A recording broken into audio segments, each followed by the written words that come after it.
네, 여러분 안녕하세요. 밤샘의 한국사 정리 열심히 하고 있죠. 우리는 지금 조선에 대해서 공부를 하고 있고요.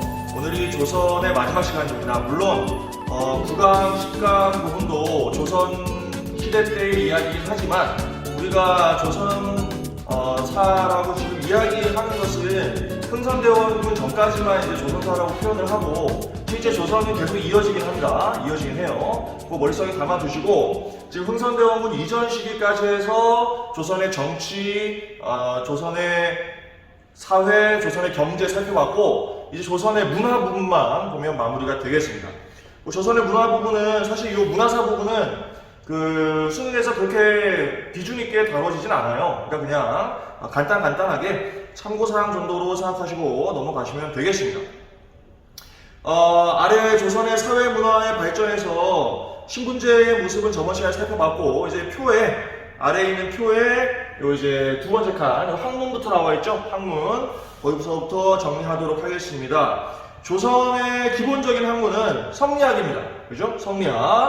성리학을 발전시키는 학자들이 있는데 대표적으로 이황과 이이가 있죠. 이황과 이이. 네. 이황은 성학식도, 이이는 성학집요라고 하는 저술을 했고요. 이 둘은 이제 그 학문적인 논쟁을 펼치기도 합니다. 그냥 그 정도로 아시면 돼요. 조선의 학문의 중심에는, 문화의 중심에는 뭐가 있었다? 성리학이 있었다. 이건 조선 전기나 조선 후기나 다 마찬가지입니다. 그렇게 생각하시면 돼요. 조선하면 성리학. 불교는 발전하긴 하지만 불교는 기본적으로는 약간 이제 억제되는, 그죠? 억불 정책이라고 합니다. 반면에 유학은 대단히 발달하는데 그 중에서도 성리학이 조선 문화의 가장 중심에 있었다라고 생각하시면 되겠어요. 알겠죠? 이황과 이의 어떤 그 학문적인 업적을 여러분들 구체적으로 아실 필요는 없어요. 우리 수준에서는. 자, 조선 후기가 되면 이런 그 유학의 흐름이 약간씩 변화하게 되는데요. 성리학의 좀 이제 사변적인, 머릿속으로 생각하는 그런 철학적인 부분에서 좀 벗어나고자 하는 학문이 등장하는데 그것을 바로 양명학이라고 합니다. 중국에서 발전했고 이게 이제 수용이 되는 거죠. 이 양명학은 써있듯이 지행합일, 지행합일이니까 아는 것과 행하는 것이 하나가 되어야 된다. 그러니까 뭘 강조하는 거예요 지금? 알고만 있는 게 중요한 것이 아니고 실천을 강조하는 학문입니다. 실천. 행해야 된다는 거죠. 행이 중요하다. 그런 학문이 바로 양명학이었다. 양명학을 발전시키는 사람들을 강화학파라고 해요. 강화학파. 정제구라고 하는 사람이 중심에 있었습니다. 그 정도로 아시면 돼요. 훨씬 중요한 게 실학이 훨씬 중요합니다. 실학. 조선 후기가 되면 성리학에서 벗어나서, 그죠? 실천할 수 있는 양명학이 발달한다고 했는데 그거보다 더 실용적인, 그죠? 이건 실생활에 바로 적용 가능한 그런 학문으로서 이 실학이 발달하게 되는데 실학은 크게 중농학파와 중상학파 둘로 갈라집니다. 중농은 농업을 중시하는 거고 중상은 상공업을 중시하는 게 중상이에요. 중농학파와 중상학파로 갈라지는데 이게 갈라져서 어떤 학자들이 있는지를 지금 구분해서 써놓은 건데 이 갈라지는 내용을 여러분들 아실 필요가 없어요. 알겠죠? 뭐만 아시면 되냐면 중요한 인물과 그가 쓴 저서 정도만 간단하게 아시면 됩니다. 여기 몇 명 나와 있는데 제 생각에 지금 우리 수능의 수준에서 꼭 기억해야 된다라고 한다면 정약용 정도, 정약용 여전론이라고 하는 이제 토지 분배 이론을 주장을 했죠. 정약용 정도는 기억하시고 특히 이제 정조 때 활약을 하잖아요. 정조 때. 그 정도로 정약용을 기억하시고 그 다음에 박지원, 박제가라고 하는 인물들도 기억하면 좋은데 특히 박제가는 북학의라고 하는 책을 썼잖아요. 요거는 우리가 앞서서 조선 후기 공부할 때 잠깐 얘기했었어요. 이거 뭡니까? 청나라에 발달된 문물을 수용해야 된다라고 주장했던 책입니다. 북학의. 그러니까 이들을 북학파라고 할 수도 있고 그런 북학파들이 실학자들이고 실학자들 중에서 중상학파에 속한다. 자, 인물을 기억하자고 한다면 다시 한번 정약용, 박제가 정도 기억하시면 되고 박지원도 괜찮습니다. 특히 기억하려면 이 두 인물을 좀 기억하면 좋겠어요. 알겠죠? 지금 실학에 대해서 말씀드렸습니다. 조선 후기 때 등장하는 것으로서 좀 더 실용적인, 그죠? 실생활에 적용 가능한 학문으로서 발전하게 되었다라고 하는 것을 기억하시기 바랍니다. 알겠죠? 어렵지 않죠? 그냥 간단하게 핵심만 말씀드리고 있는 거야. 그 다음에 아래 보시면 역사책과 지리책들이 쓰여집니다. 조선의 가장 대표적인 역사책은 조선 왕조실록이죠. 네. 요거는 관찬 도서로서 조선 정부에서, 그죠? 조선에서 관청에서 주도해서 쓴 역사책입니다. 그래서 이것은 조선의 왕들, 역대 왕들의 활동들 이런 것들을 매우 세세하게 자세하게 기록한 것으로서 이건 정말 세계사적으로 봐도 엄청나게 의미 있는 그런 기록 유산이라고 할 수 있겠어요. 조선 왕조실록 어마어마한 분량의 역사서입니다. 그죠? 잘 기억하시면 좋겠어요. 이게 쉽게 쓰여지는 게 아닙니다. 이게 조선 왕조실록이 사관이라고 하는 사람들이 있고, 이 사관이 왕을 쫓아다니면서 왕의 일거수일투족을 다 받아 적어요. 다 적습니다. 그걸 사초라고 그래, 사초. 그런 사초들을 계속 쌓는 거야. 그리고 이걸 언제 써? 당대에 쓴 게 아니야. 그 왕이 살아있을 때 쓰는 게 아니고, 그 왕이 죽고 나면 그 다음 때에 그 전대 왕의 이야기를 쓰는 겁니다. 그렇게 하는 이유가 뭐겠어요? 최고의 지위에 있는 이 왕의 간섭을 받지 않는 역사서를 쓰기 위해서 그런 식의 이제 과정을 거치게 되는 겁니다. 사초를 쌓아놨다가 당대에 왕이 죽으면 후대 때 이제 그 왕에 대해서 아주 세세하게 기록을 하게 되는 것이죠. 알겠습니까? 조선왕조실록. 대표적으로 그 태종이라고 하는 사람 있잖아요. 태종. 이방원이죠. 그 아주 기계가 넘쳤던 인물이죠. 그리고 자신의 어떤 목적을 위해서 주변인들을 또 이렇게 막 살해하는 그런 모습도 있었고, 약간은 폭군적인 모습이 있죠. 근데 이 사람이 이제 어느 날 말을 막 타고 가다가 말에서 넘어졌어. 말에서 떨어집니다. 그러니까 자신의 평소의 어떤 모습하고 이게 맞아 안 맞아? 좀 안 맞잖아요. 그죠? 쉽게 얘기하면 뭐야? 부끄러운 거지. 이게 부끄러우니까.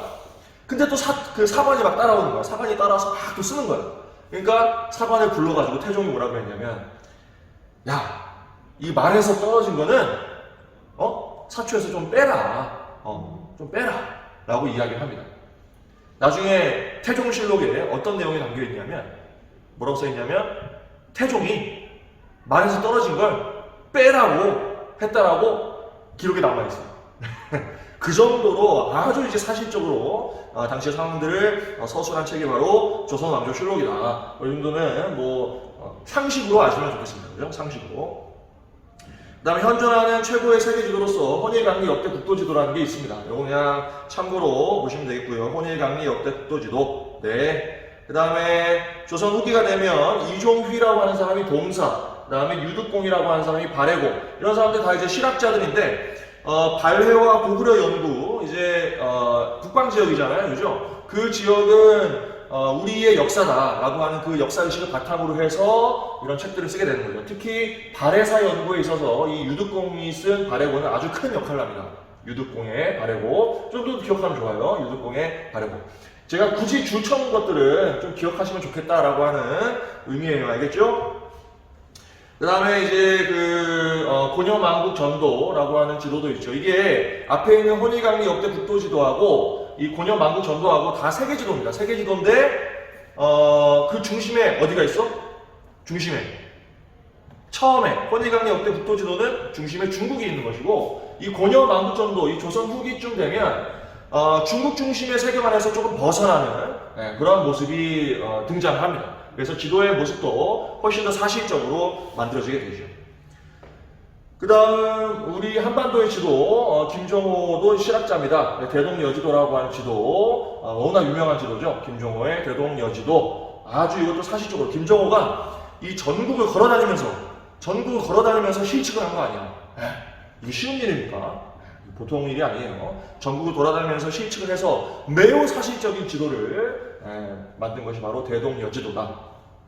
그 다음에 이중환의 택미지는 지리서입니다. 지리서. 특정 지역의 이제 특징들을 이제 정리하는 거죠. 지리서.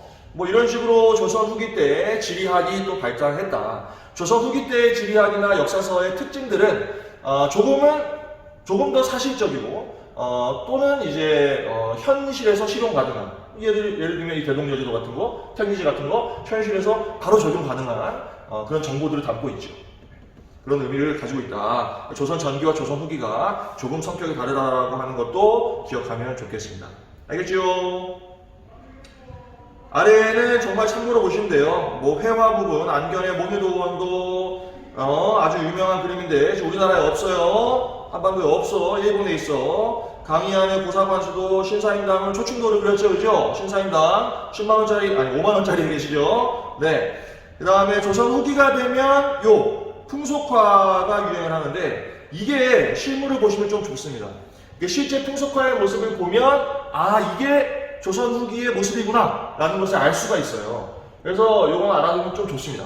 알겠죠? 요건 좀 이따가 제가 실물을 좀 보여드릴게요. 그 다음에 서민문화의 발달의 과정에서 한글 소설들이 쓰여집니다. 조선 후기가 되면 서민문화가 발달하는데, 이 서민층의 문화의 모습들, 즉 서민들도 쉽게 읽을 수 있는 한글 소설들이 쓰여진다라는 정도로 의미를 아시면 되겠습니다.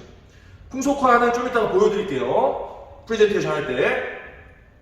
자, 그다음 아래 보시면은 의학서적, 농법서, 조선 전기 때, 형약집성방, 녹사직설 다 세종 때 만들어진 거예요. 세종 때. 조선의 실정에 맞는 약학서이고 조선의 실정에 맞는 농법서입니다. 이런 것들을 편찬함으로써 이제 농민들, 그죠? 일반 백성들에게 도움을 줄 수 있는 그런 책으로서의 역할을 하게 되는 거죠. 누구 때? 세종 때. 세종 때. 이게 다 그러니까 중국의 약학서나 중국의 농법서는 있는데 거기에서 조금 더 발전시켜서 우리의 풍토에 맞는 약학서와 농법서를 쓰게 된 거예요. 알겠죠? 우리의 실정에 맞는, 우리의 풍토에 맞는.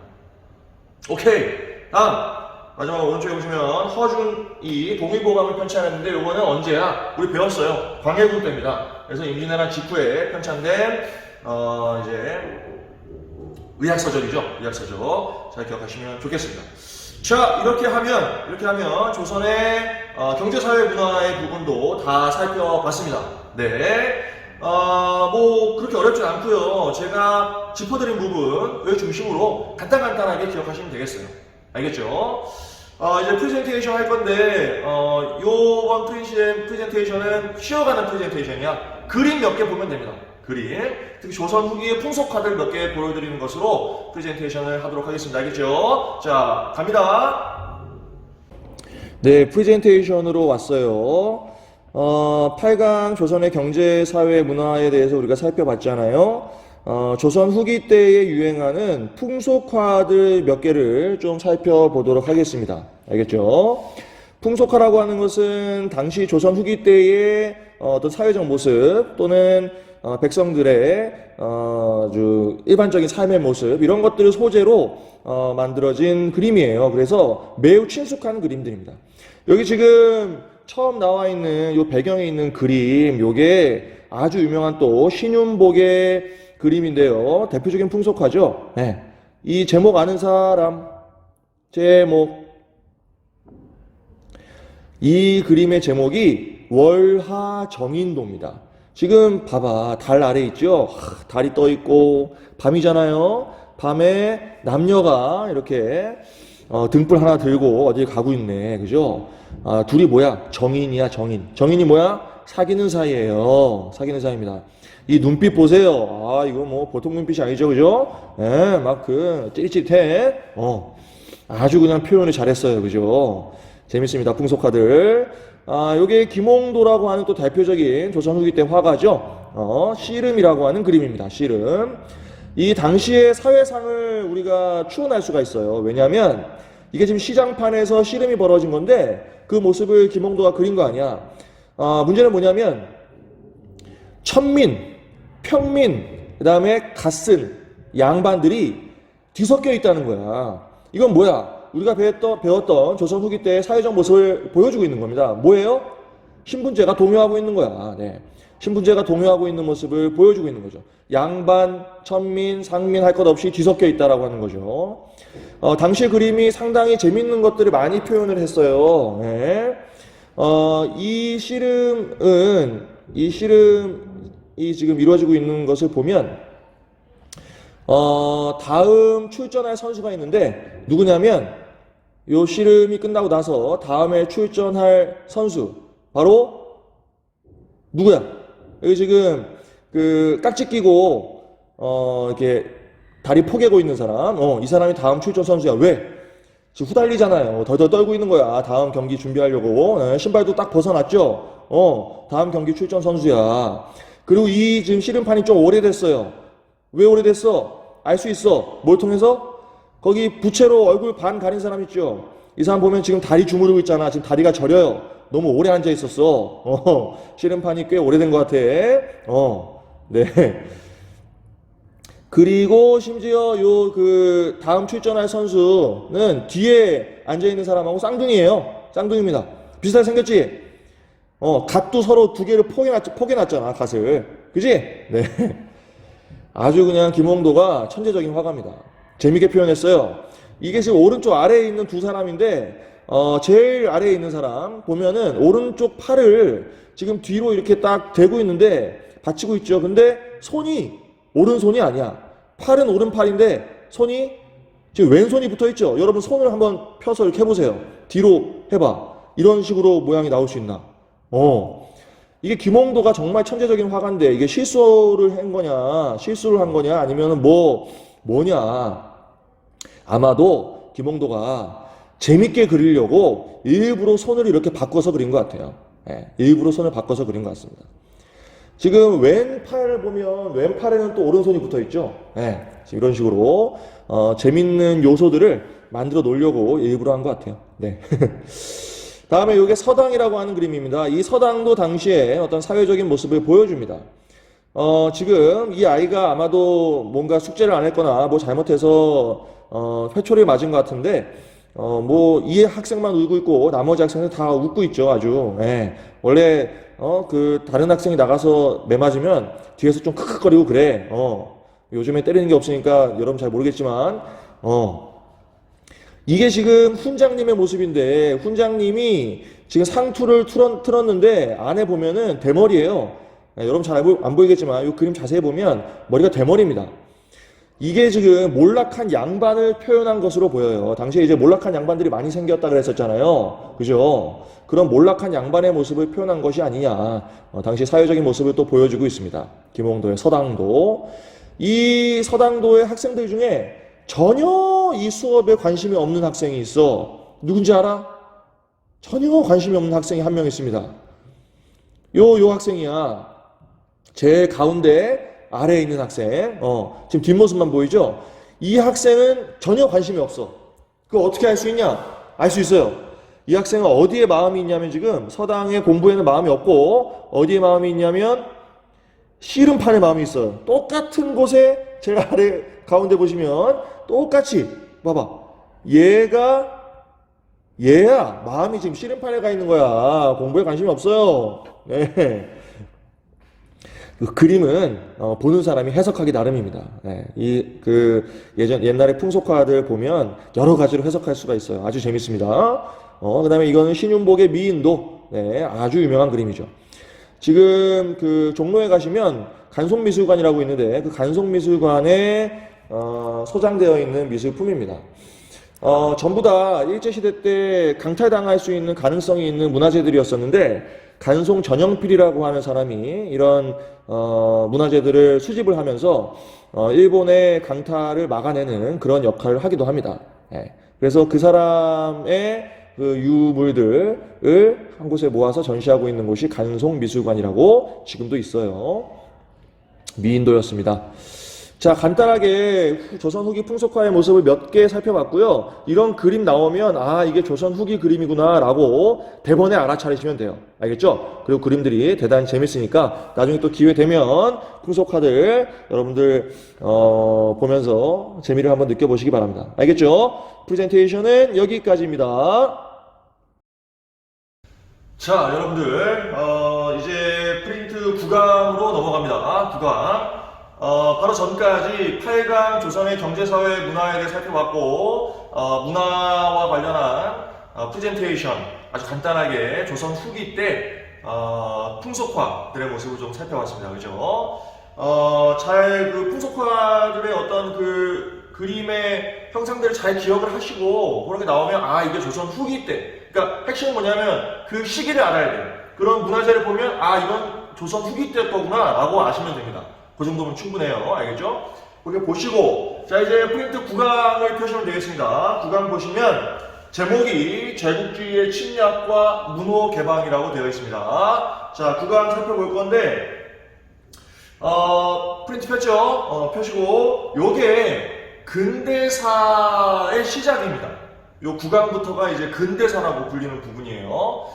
사실은 조선이 아직 망한 건 아니고 조선은 우리가 세도 정치까지 공부했었죠. 그 세도 정치의 상황에서 정치적으로 경제적으로 대단히 문란하고 백성들이 수탈에 시달리고 그러면서 백성들이 또 난을 일으키는 그죠? 봉기를 일으키는 그런 상황을 살펴봤던 것이고 그 이어서 이제 조선이 망한 것은 아니고 계속 이어지긴 하지만 이때부터는 우리가 무슨 시대? 근대사라고 따로 떼서 공부를 한다라는 정도로 이해하시면 되겠어요.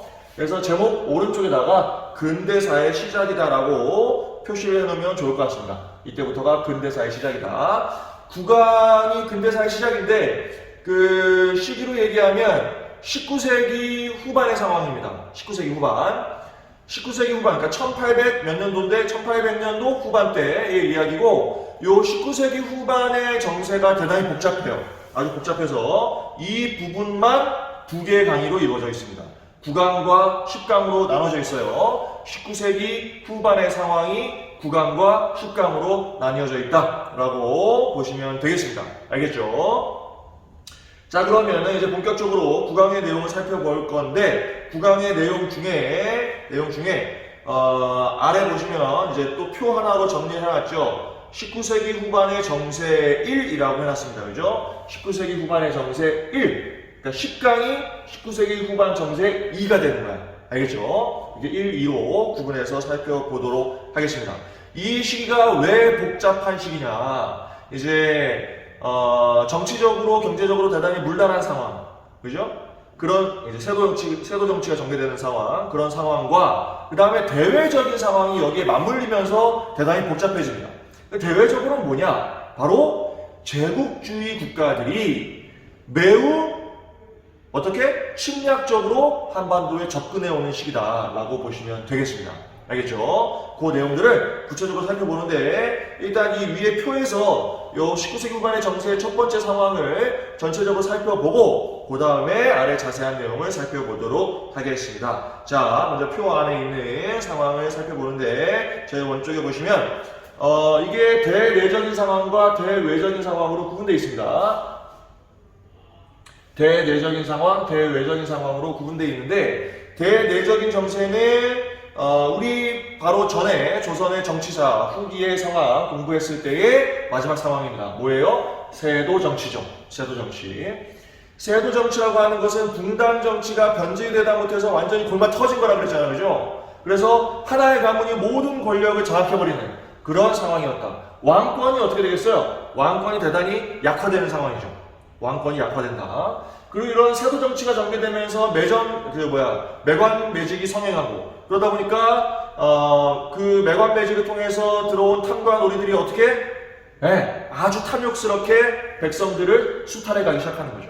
그래서 삼정 이 세 가지의 그 수치 제도인데 밑에서 자세하게 살펴볼게요. 이 삼정이 대단히 문란해졌다라고 하는 겁니다. 이런 대내적인 상황이 있었고 그 다음에 동시에 대외적인 상황을 일단 살펴볼게요. 대외적인 상황은 말씀드렸듯이 제국주의 국가들이 통상 요구를 해온다. 그러니까 제국주의라고 하는 국가들은 뭐냐면 식민지를 개척하고자 하는 국가야. 자본주의가 서양에서 고도로 발전하는 과정 속에서 산업혁명이 전개됐고 그러면서 식민지를 개척함으로써 경제적인 욕구들을 해결하려고 했던 거야. 예를 들면 상품 시장 또는 뭐 원료 공급지 그 다음에 자본의 투자처 이러한 것들이 필요한데 그러한 경제적 욕구들을 식민지를 개척함으로써 해결하려고 했던 거죠.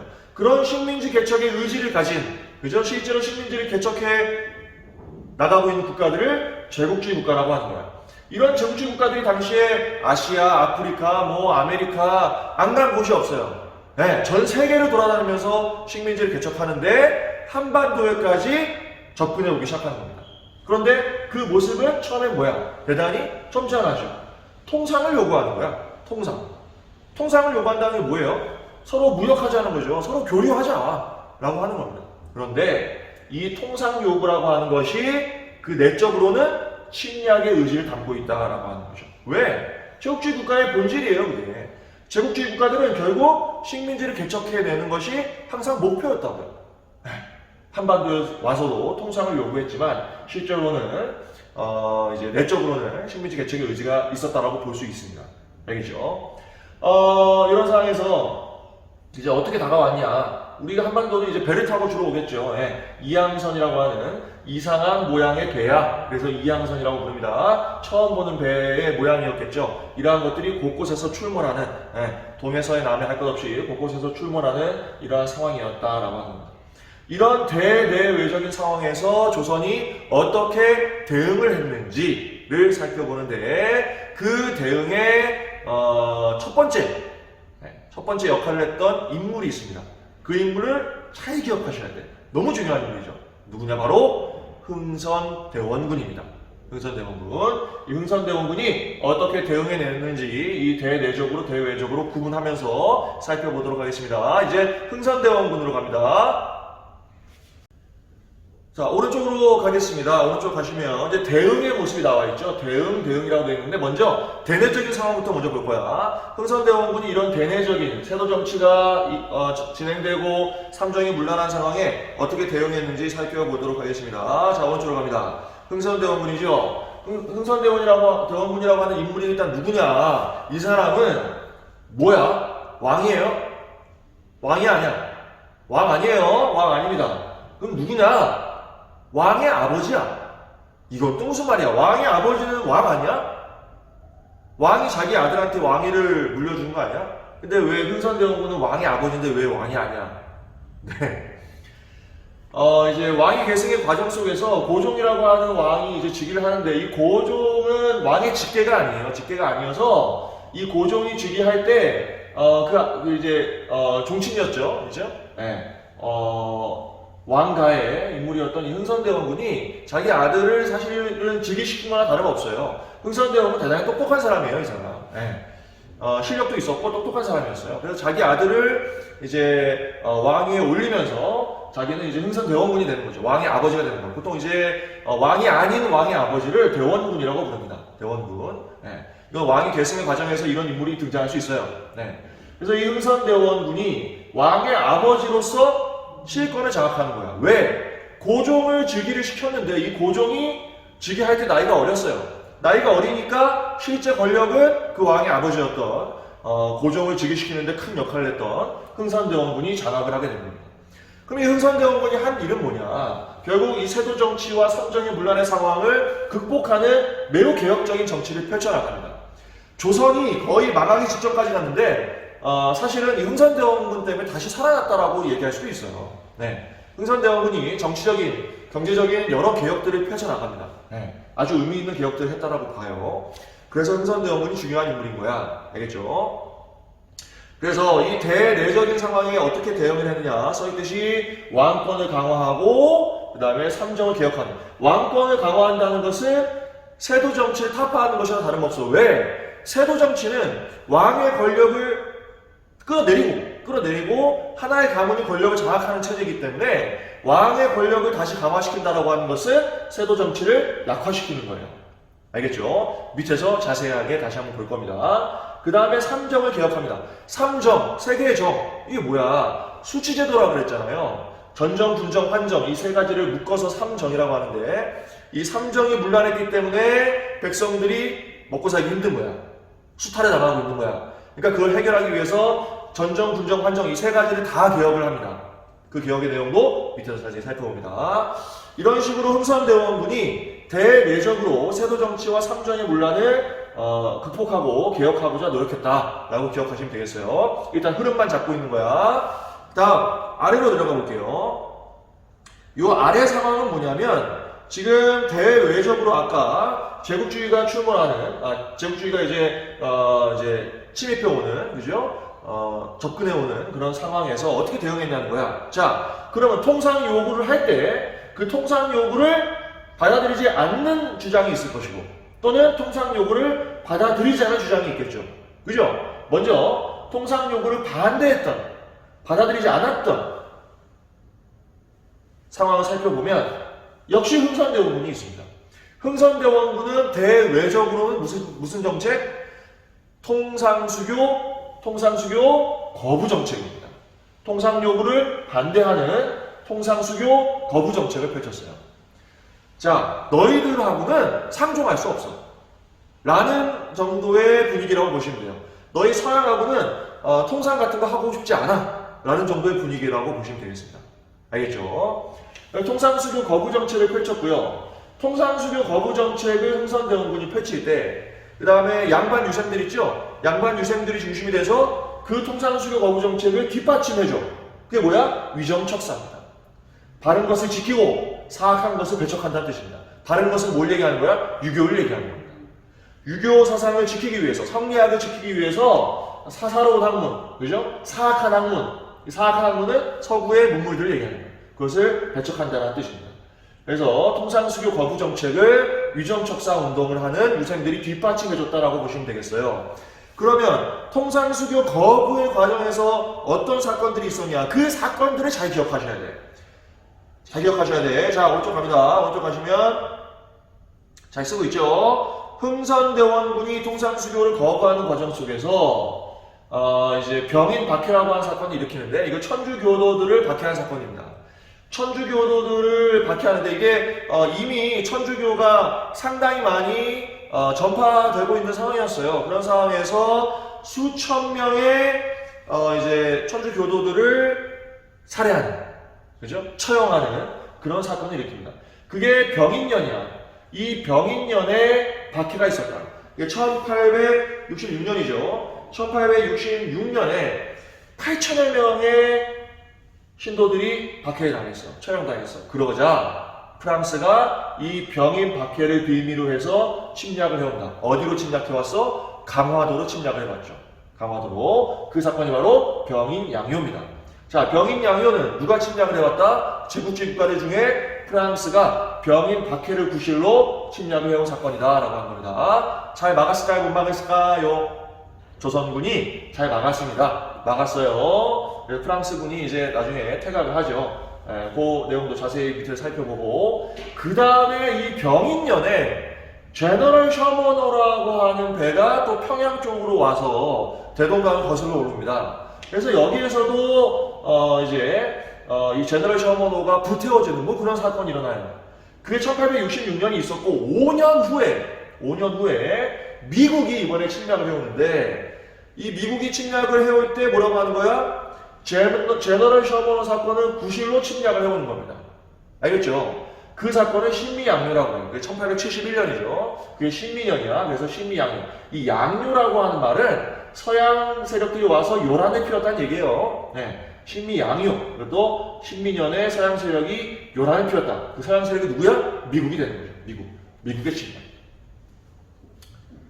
됐죠? 자, 이런 사건들이 있었고, 그 다음에 남현군묘 도굴 사건이라고 있는데, 요 사이에 1868년에 있었던 사건인데, 이게 오페르트라고 하는 독일 상인이 남현군이라고 하는 사람의 묘를 도굴을 하려고 했어. 이게 뭔 얘기야? 남현군이 누구야? 흥선대원군의 아버지예요. 야, 흥선대원군의 아버지면 당시 왕인 고종의 할아버지 아니야? 고종의 할아버지의 무덤을 냅다 판 거야. 누가? 독일 상인 오페르트가. 그거 왜 팠어? 무덤을. 이것도 통상을 요구하려고 이 남현군의 시신을 볼모로 해서 통상을 요구하려고 했단 말이야. 자, 도굴을 하려다가 걸렸어요. 걸려서 실패합니다. 네. 당시 이제 그 주민들이 격렬하게 이제 저항을 해가지고 도굴 사건은 미수에 그쳤는데, 문제는 왕의 할아버지의 무덤을 파는 서양 사람들에 대해서 반감이 어떻게 되겠어요? 반감이 엄청나게 커지게 되겠죠. 그래서 이런 일련의 사건들을 거치면서 통상수교 거부의 의지가 대단히 강화되었다라고 보시면 되겠습니다. 알겠죠? 자, 통상수교 거부 정책을 펼칠 때, 위정척사 운동이라고 하는 것이 통상수교 거부 운동을 뒷받침해줬다. 그래서 척화주전론이라고 하는 것을 주장하게 돼요. 척화주전론. 그들과 화친할 수 없고 그들과 싸워야 된다. 서양 세력과 싸워야 된다. 라고 하는 척화주전론을 주장하기도 합니다. 알겠죠? 지금 흥선대원군의 통상수교 거부 정책과 위정척사 운동의 모습을 살펴봤는데요. 한편 이런 서구 열강들이 침략을 해올 때, 통상을 요구할 때, 통상? 그거 한번 해볼 수 있는 거 아니야? 라고 하는 통상 개화론자들도 있었어요. 한번 받아들여 보자. 대표적으로 박규수, 오경석, 유홍기가 통상 개화론자들입니다. 야, 그들의 것들을 한번 받아서 우리가 잘 적용할 수 있지 않을까라는 생각을 하는 사람들이야. 이 사람들의 뿌리는 어디냐? 이 사람들의 뿌리는 실학입니다. 실학 중에서도 중상학파, 북학파라고 불렸던 사람들 있죠. 청나라의 문물을 수용하려고 했던 사람들. 청나라의 문물에 서양 문물도 일부 포함되어 있었거든요. 그래서 그런 통상수교를 해보자라고 하는 의지가 사실은 북학파의 실학자들, 그죠? 중상학파에 뿌리를 두고 있다라고 이해하시면 되겠습니다. 알겠죠?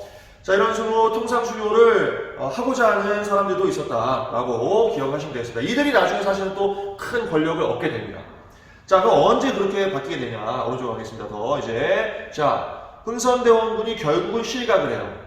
흥선대원군이 실각을 했다고 하는 것은 통상수교 거부 정책이 종료됐다는 의미입니다. 흥선대원군은 왜 실각을 했느냐? 흥선대원군이 어쨌든 왕이 아니잖아요. 왕이 아닌데 정치를 하는 것에 대해서 또 막 상소문들이 막 올라와요. 여론이 좋지 않았어요. 흥선대원군 이제 내려오십시오. 하야하시고 왕이 직접 통치를 해야 됩니다. 그 왕이 누구야? 고종이죠. 고종이 직접 정치하는 친정을 해야 됩니다. 고종의 친정이라 그래요. 그것을 직접 정치한다는 뜻이야. 친히 정치한다. 직접 정치해야 됩니다. 그래서 결국은 흥선대원군이 실각을 했고, 그리고 고종이 직접 정치를 하는 상황이 만들어집니다. 고종이 친정을 하게 되죠. 여기에 고종의 외척 세력이, 바로 민씨 세력이 함께 정치를 하는 모습으로 나아가게 됩니다. 알겠죠? 이때부터의 어떤 정권의 모습을 민씨 정권이라고 이야기하기도 합니다. 명성황후의 그 친척 세력이라고 보시면 되겠어요. 그죠? 자, 이런 식으로 대원군이 실각했고, 고종이 직접 정치를 하는 상황들 속에서 기존의 통상수교 거부 정책이 약화될 거 아니야. 통상수교 거부 정책이 약화되면서 통상개화론의 흐름이 조금 더 힘을 얻게 되는 그런 상황이 만들어진 거예요. 야, 우리도 한번 받아들여보자 라는 사람들이 만들어졌고, 게다가 또 일본이 매우 적극적으로 접근을 해옵니다. 일본이 매우 적극적으로 접근해오죠. 일본은 뭘 한 상황이야? 일본은 이미 메이지 유신이라고 하는 상황 속에서 근대적인 개혁들을 펼쳐나간 상황이에요. 미국에 의해서 개항이 됐죠. 그런 상황에서 일본이 접근을 해오는데, 이제 운요 사건이라고 하는 사건을 일으켜서 결국은 강화도 조약을 체결하게 합니다. 이 강화도 조약은 조선이 맺은 최초의 근대적 조약이면서 그 내용이 상당히 불평등했어요. 이런 불평등한 내용은 사실 일본이 이미 미국한테 당한 내용들이야. 그것을 잘 습득해서 조선에 와서 강화도 조약을 체결하게 됩니다. 최초의 근대적 조약을 체결하게 되면서 이제 개항을 하게 되죠. 항구를 열게 되었어. 항구를 열게 되었는데 대단히 불평등한 조약이었기 때문에 그 개항을 하는 순간 어떻게 되는 거야? 서구 열강들이 들어오면서, 일본이 들어오면서 계속해서 조선에게 불리한 상황들이 만들어지게 되는 거죠. 이거 불평등 조약 체제라고 합니다. 그것을 불평등 조약 체제. 알겠죠? 강화도 조약은 너무 중요합니다. 별표 쳐놓고 꼭 기억하세요. 우리가 맺은 최초의 근대적 조약이면서 불평등 조약이다. 자세한 내용은 밑에서 살펴보도록 하겠습니다. 자, 이럴 때에 통상수교 거부를 뒷받침했었던 그 위정척사 운동했던 인물들 있죠. 그 사람들은 최익현이라고 하는 유생이 중심이 돼서 외양일체론이라고 하는 걸 주장합니다. 외양일체론. 그 외양일체론은 뭐야? 서양과 일본은, 이게 외가 일본 할 때 외자잖아요. 하나다. 그러니까 지금 일본이 와서 조약을 체결하자고 하지만 그 실제 서양이 하는 활동하고 전혀 다를 게 없다라고 하는 주장을 하게 됩니다. 그래서 외양 H론이라고 해요. 외양 H론을 주장했다. 최익현은 아주 유명한 유생입니다. 양반 유생이에요. 위정척사 운동에 뿌리를 두고 있는 거야 지금. 그게 지금 진행되고 있는 거야 여전히. 알겠죠? 개항을 하고 있는 상황에서도 위정척사 운동은 진행되고 있는 거야. 알겠죠? 나중에 이게 의병운동으로까지 전개가 됩니다. 오케이. 그 다음에 개화파들이 이제 형성이 돼. 자, 통상개화론을 주장하는 사람들이 있었죠. 이 통상개화론을 주장하는 박규수, 오경석, 유홍기의 뒤를 따르는 개화파가 형성됩니다. 그래서 이 개화파들이 이제 권력을 잡게 되는 거야. 왜? 이미 이제 항구는 열렸어. 항구들이 열렸어. 강화도 조약으로 3개의 항구가 열렸죠. 그 항구가 열림으로써 이제 근대적인 문물들이 막 들어와. 그 들어오는 것은 이제 기정사실화된 거야. 그 기정사실화된 상황에서 그 근대적 문물을 어떻게 수용할 것인가가 문제지 수용을 안 하겠다라고 하는 것은 이제 불가능한 거야. 그래서 이 개화파들은 수용을 한다는 거잖아요. 그죠? 수용을 하는데 이 개화파들 중에서도 또 어떤 사람들은 조금 천천히 받아들이자 라고 하는 온건개화파, 그 다음에 아니다 더 적극적으로 받아들이자 라고 하는 급진개화파로 또 갈라지게 됩니다. 그래서 오른쪽에 가보시면 지금 이 개화파가, 그죠? 이 개화파는 어쨌든 서구 문물들을 받아들이자는 사람들이야. 받아들이는데 이들 중에서 일부는 온건개화적인 입장을 펼쳤고 또 일부는 급진개화적인 모습을 보였다라고 하는 거죠. 온건개화적인 입장은 이게 청나라하고 당시에 이제 조금 밀접한 관련이 있던 사람들이고, 이 온건개화적 입장에서는 어떻게 서구 문물을 수용하자고 하냐면 모든 것을 다 받아들이는 게 아니고 기술만 수용하자라고 하는 주장을 하게 돼요. 기술만. 필요한 기술만. 서양의 과학기술, 군사기술 이런 것들은 꼭 필요한 것 같다. 그런 과학기술과 군사기술은 받아들이자라고 하는 주장을 하는 사람들이 온건개화파야. 반면에 급진개화파들은 어때? 무슨 소리? 그런 정도로 개화를 해서는 받아들여서는 안 된다. 어떻게 해야 된다? 누구처럼 해야 된다? 일본처럼 해야 된다. 일본처럼. 대표적인 인물들이 김옥균, 박영효, 서광범이라고 하는 인물들인데 일본처럼 해야 된다. 일본이 뭘 한 것처럼, 메이지 유신을 한 것처럼 문명 개화적인 입장에서 모든 것을 다 받아들이는, 정치, 경제, 사회, 문화, 제도들 다 받아들이는 그런 개혁을 펼쳐야 성공할 수 있다라고 했던 사람들이 급진개혁파들입니다. 알겠죠? 이런 식으로 개화파가 분화되기 시작했다. 이 분화된 개화파들 중에 온건개화파들이 사실은 먼저 집권을 했어요. 권력을 잡았어요. 그래서 이 온건개화파들이 중심이 돼서 조선의 개화 정책을 전개해 나갑니다.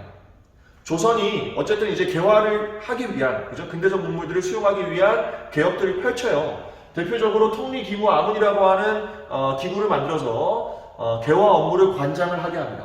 그리고 신식 군대인 별기군이라고 하는 군대도 창설해서 이 별기군에 이제 일본인 교관을 이제 등용을 하고 근대적인 군사 기술을 받아들이는 그런 모습을 보였죠.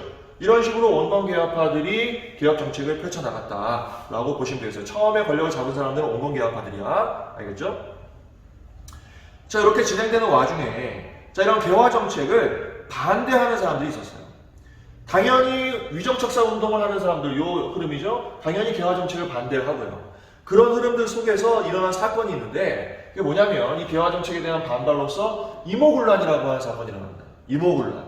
이모년이 이제 1882년인데 이 이모년에 군인들이 반란을 일으킨 거예요. 군인. 여기서 군인은 어떤 군인? 이 별기군은 신식군인이라고 그랬죠. 이 신식군인이 아니고 원래 조선의 군인들. 그게 뭐야? 구식군인들이죠.